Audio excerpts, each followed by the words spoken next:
Para repovoar a terra desolada, da qual tão recentemente havia o dilúvio varrido a corrupção moral, Deus tinha preservado apenas uma família, a casa de Noé, a quem ele declarou: Te hei visto justo diante de mim nesta geração.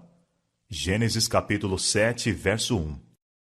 Contudo, nos 3 filhos de Noé, rapidamente se desenvolveu a mesma grande distinção que se via no mundo anterior ao dilúvio. Em Sem, Cão e Jafé, que seriam os fundadores do gênero humano, estavam prefigurado o caráter de sua posteridade. Noé, falando por inspiração divina, predisse a história das 3 grandes raças que se originariam desses pais da humanidade. Seguindo a linhagem de Cão, por meio do filho em vez de o pai, declarou ele: Maldito seja Canaã, servo dos servos seja aos seus irmãos. Gênesis capítulo 9, verso 25. O atentado aos sentimentos de afeição natural, por parte de Cão, declarou que a reverência filial, muito tempo antes, havia sido repelida de sua alma, e revelou a impiedade e vileza de seu caráter.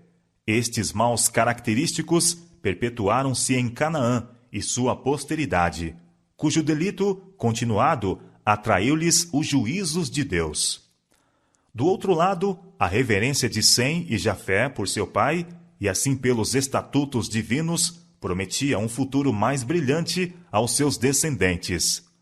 Com relação a esses filhos foi declarado: Bendito seja o Senhor Deus de Sem, e seja-lhe Canaã por servo. Alargue Deus a Jafé, e habite nas tendas de Sem, e seja-lhe Canaã por servo. Gênesis capítulo 9, versos 26 e 27. A linhagem de Sem deveria ser a do povo escolhido, do concerto de Deus, do Redentor prometido. Jeová era o Deus de Sem. Dele devia descender Abraão e o povo de Israel, por intermédio do qual Cristo devia vir. Bem-aventurado é o povo cujo Deus é o Senhor. Salmo 144, verso 15. E Jafé habite nas tendas de Sem. Das bênçãos do Evangelho, os descendentes de Jafé deveriam especialmente participar. A posteridade de Canaã desceu às mais degradantes formas de paganismo. Posto que a maldição profética os condenasse à escravidão, esta condenação foi retida durante séculos. Deus suportou sua impiedade e corrupção até que eles passaram os limites da longanimidade divina. Então foram despojados e se tornaram escravos dos descendentes de Sem e Jafé. A profecia de Noé não foi uma manifestação arbitrária da ira ou uma declaração de favor. Ela não fixou o caráter e destino de seus filhos, mas mostrou qual seria o resultado da conduta de vida que cada um havia escolhido e o caráter que tinham desenvolvido. Era uma expressão do propósito de Deus para com eles e sua posteridade, em vista de seu próprio caráter e conduta. Em regra, os filhos herdam as disposições e tendências dos pais e imitam-lhes o exemplo, de modo que os pecados dos pais são praticados pelos filhos de geração em geração. Assim, a vileza e irreverência de Cão foram reproduzidas em sua posteridade, acarretando-lhes maldição por muitas gerações. Um só pecador destrói muitos bens. Eclesiastes capítulo 9, verso 18. De outro lado, quão ricamente galardoado foi o respeito de Sem para com seu pai, e que ilustre estirpe de homens santos aparece em sua posteridade. O Senhor conhece os dias dos retos, e sua descendência é abençoada. Salmo 37, versos 18 e 26. Saberás, pois, que o Senhor teu Deus é Deus, o Deus fiel, que guarda o conserto e a misericórdia até 1000 gerações aos que o amam e guardam seus mandamentos. Deuteronômio capítulo 7, verso 9. Durante algum tempo, os descendentes de Noé continuaram a habitar entre as montanhas onde a arca repousara. Aumentando seu número, a apostasia logo determinou a divisão. Aqueles que desejavam esquecer-se de seu Criador e lançar de si as restrições de sua lei, sentiam um incômodo constante pelo ensino e exemplos de seus companheiros tementes a Deus. E depois de algum tempo, resolveram separar-se dos adoradores de Deus. Conseguintemente, viajaram para a planície de Sinear, nas margens do rio Eufrates. Eram atraídos pela beleza do local e fertilidade do solo. E nesta planície, decidiram-se a fazer sua morada. Ali resolveram edificar uma cidade, e nela uma torre de altura tão estupenda que havia de torná-la uma maravilha do mundo. Estes empreendimentos destinavam-se a impedir que o povo se espalhasse ao longe, em colônias. Deus determinara que os homens se dispersassem pela terra toda, para povoá-la e subjugá-la. Mas estes construtores de Babel resolveram conservar unida a sua comunidade em um corpo e fundar uma monarquia que finalmente abrangesse a terra inteira. Assim a sua cidade tornar-se-ia a metrópole de um império universal. Sua glória imporia a admiração e homenagem do mundo e tornaria ilustres os fundadores. A magnificente torre, atingindo os céus, tinha por fim permanecer como um monumento do poder e sabedoria de seus construtores, perpetuando a sua fama até as últimas gerações. Os moradores da planície de Sinear não criam no concerto de Deus de que não mais traria um dilúvio sobre a terra. Muitos deles negavam a existência de Deus e atribuíam o dilúvio à operação de causas naturais. Outros criam em um ser supremo, e que fora ele que destruíra o mundo antediluviano, e seu coração, como de Caim, ergueu-se em rebelião contra aquele ser. Um objetivo que tinham na ereção da torre era garantir a sua segurança em caso de outro dilúvio. Elevando a construção a uma altura muito maior do que a que foi atingida pelas águas do dilúvio, julgavam colocar-se fora de toda possibilidade de perigo. E como pudessem subir à região das nuvens, esperavam certificar-se da causa do dilúvio. Todo o empreendimento destinava-se a exaltar ainda mais o orgulho dos que o projetaram e desviar de Deus a mente das futuras gerações e levá-las à idolatria. Quando a torre se completara parcialmente, parte dela foi ocupada como habitação de seus construtores. Outros compartimentos, esplendidamente aparelhados e ornamentados, eram dedicados a seus ídolos. O povo regozijava-se com seu êxito e louvava os deuses de prata e ouro, e colocavam-se em oposição ao governador do céu e da terra. Súbito, sustou-se a obra que estivera avançando tão prosperamente. Anjos foram enviados para reduzir a nada o propósito dos edificadores. A torre havia alcançado uma grande altura, e era impossível aos trabalhadores no cimo comunicar-se diretamente com os que estavam na base. Portanto, foram estacionados homens em diferentes pontos, devendo cada um receber os pedidos de material de que se necessitava, ou outras instruções relativas à obra, e transmiti-las ao que estava imediatamente abaixo. Passando assim os avisos de um para outro, foi confundida a língua, de modo que se pedia material de que não havia necessidade. E as instruções transmitidas eram muitas vezes o contrário das que tinham sido dadas. Seguiram-se a confusão e o desânimo. Todo o trabalho paralisou-se. Não mais podia haver harmonia ou cooperação. Os edificadores eram inteiramente incapazes de dar a razão dos estranhos mal-entendidos entre eles. E em sua raiva e decepção censuravam uns aos outros. Terminou sua confederação em contenda e carnificina. Raios do céu, como prova do desagrado de Deus, quebraram a parte superior da torre e a lançaram no solo. Os homens foram levados a compenetrar-se de que há um Deus que governa nos céus. Até aquele tempo, todos os homens falavam a mesma língua. Agora, aqueles que compreendiam a fala um dos outros uniram-se em grupos. Alguns foram para um lado, outros para outro. O Senhor os espalhou dali sobre a face de toda a terra. Gênesis capítulo 11, verso 8. Esta dispersão foi o meio de povoar a terra, e assim o propósito do Senhor se cumpriu pelo próprio meio que os homens haviam empregado para impedir a sua realização. Mas com que perda para aqueles que se colocaram contra Deus!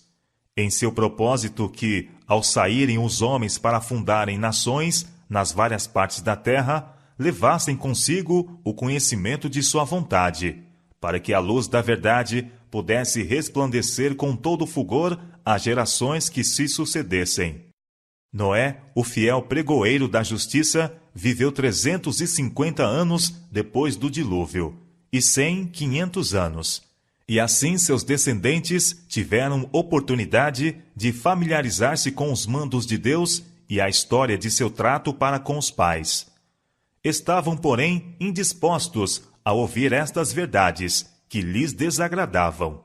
Não tinham o desejo de conservar a Deus em seu conhecimento, e pela confusão das línguas ficaram em grande medida excluídos do intercâmbio com aqueles que lhes poderiam proporcionar luz. Os edificadores de Babel tinham alimentado o espírito de murmuração contra Deus. Em vez de se lembrarem com gratidão de sua misericórdia para com Adão e de seu gracioso concerto com Noé, queixaram-se de sua severidade ao expulsar do Éden o primeiro par e destruir o mundo por um dilúvio. Entretanto, enquanto murmuravam contra Deus, como sendo arbitrário e severo, estavam a aceitar o governo do mais cruel dos tiranos. Satanás estava procurando levar o desdém às ofertas sacrificais que prefiguravam a morte de Cristo, e obscurecendo-se a mente do povo pela idolatria, ele os levou a falsificar essas ofertas e a sacrificar seus próprios filhos sobre os altares de seus deuses. Desviando-se de Deus os homens, os atributos divinos de justiça, pureza e amor foram suplantados pela opressão, violência e brutalidade. Os homens de Babel tinham se decidido a estabelecer um governo que fosse independente de Deus. Alguns houve entre eles, entretanto, que temiam ao Senhor, mas tinham sido enganados pelas pretensões dos ímpios e arrastados aos seus desígnios. Por amor a estes fiéis, o Senhor retardou seus juízos e deu ao povo tempo para revelar o seu verdadeiro caráter. Desenvolvendo-se os filhos de Deus trabalharam para os demover de seu intuito, mas o povo estava completamente unido em seu empreendimento que se atrevia contra o céu. Houvessem eles continuado sem serem impedidos, e teriam aviltado o mundo em sua infância. A confederação foi fundada de modo revoltoso. Estabelecido fora um reino para a exaltação própria, mas no qual Deus não deveria ter domínio ou honra. Houvesse sido permitido esta confederação, e uma grande potência teria exercido domínio para banir da terra a justiça, e com esta a paz, a felicidade e a segurança. Os homens estavam a esforçar-se por substituir os estatutos divinos, que são justos, santos e bons, por leis que conviessem aos intuitos de seu coração egoísta e cruel. Os que temiam ao Senhor clamavam a ele para que intervisse. Então desceu o Senhor para ver a cidade e a torre que os filhos dos homens edificavam. Gênesis capítulo 11, verso 5. Usando de misericórdia para com o mundo, frustrou o propósito dos edificadores da torre e transtornou o memorial de sua ousadia. Misericordiosamente, confundiu-lhes a língua, pondo termo aos seus propósitos de rebelião. Deus suporta longamente a perversidade dos homens, dando-lhes ampla oportunidade para o arrependimento, mas nota todos os seus expedientes para resistirem à autoridade de sua santa e justa lei. De tempos em tempos, a mão invisível que segura o cetro do governo estende-se para restringir a iniquidade. Prova inequívoca é dada de que o Criador do universo, o ser infinito em sabedoria, amor e verdade, é o supremo governador do céu e da terra, e de que ninguém pode impunemente desafiar o seu poder. Os planos dos construtores de Babel terminaram com vergonha e derrota. O monumento ao seu orgulho tornou-se no memorial de sua loucura. Os homens, todavia, estão continuamente a prosseguir no mesmo caminho, confiando em si mesmos e rejeitando a lei de Deus. É o princípio que Satanás procurou pôr em prática no céu, o mesmo que governou Caim ao apresentar ele a sua oferta. Há edificadores de torre em nosso tempo. Os incrédulos constroem suas teorias pelas supostas deduções da ciência e rejeitam a palavra revelada de Deus. Pretendem dar sentença contra o governo moral de Deus. Desprezam sua lei e vangloriam-se da suficiência da razão humana. Então, visto como se não executa logo o juízo sobre a má obra, por isso o coração dos filhos dos homens está inteiramente disposto para praticar o mal. Eclesiastes capítulo 8, verso 11. No professo mundo cristão, muitos se desviam dos claros ensinos da Bíblia e edificam um credo com especulações humanas e fábulas aprazíveis, e apontam para sua torre como um caminho para subir ao céu. Os homens ficam tomados de admiração ante a eloquência, enquanto esta ensina que o transgressor não morrerá, que a salvação pode ser conseguida sem obediência à lei de Deus. Se os professos seguidores de Cristo aceitassem a norma de Deus, esta os levaria à unidade. Mas enquanto a sabedoria humana for exaltada sobre a sua santa palavra, haverá divisões e dissensão. A confusão existente entre credos e seitas, em conflito uns com os outros, é apropriadamente representada pelo termo Babilônia, que a profecia aplica às igrejas amantes do mundo dos últimos dias. Apocalipse capítulo 4, verso 8 e Apocalipse capítulo 18, verso 2. Muitos procuram fazer um céu para si mesmos, obtendo riquezas e poderio. Tratam maliciosamente de opressão, falam arrogantemente, pisando os direitos humanos e desrespeitando a autoridade divina. O orgulhoso pode por algum tempo estar em grande poderio e pode ver o êxito em tudo que empreende, mas no fim encontrará apenas decepção e desgraça. O tempo da investigação de Deus está próximo. O Altíssimo descerá para ver o que os filhos dos homens têm edificado. Revelar-se-á seu poder soberano. Derribar-se-ão as obras do orgulho humano. O Senhor olha desde os céus e está vendo a todos os filhos dos homens. Da sua morada, contempla todos os moradores da terra. Salmo capítulo 33, versos 13 e 14. O Senhor desfaz o conselho das nações, quebranta os intentos dos povos. O conselho do Senhor permanece para sempre. Os intentos do seu coração, de geração em geração. Salmo capítulo 33, versos 10 e 11.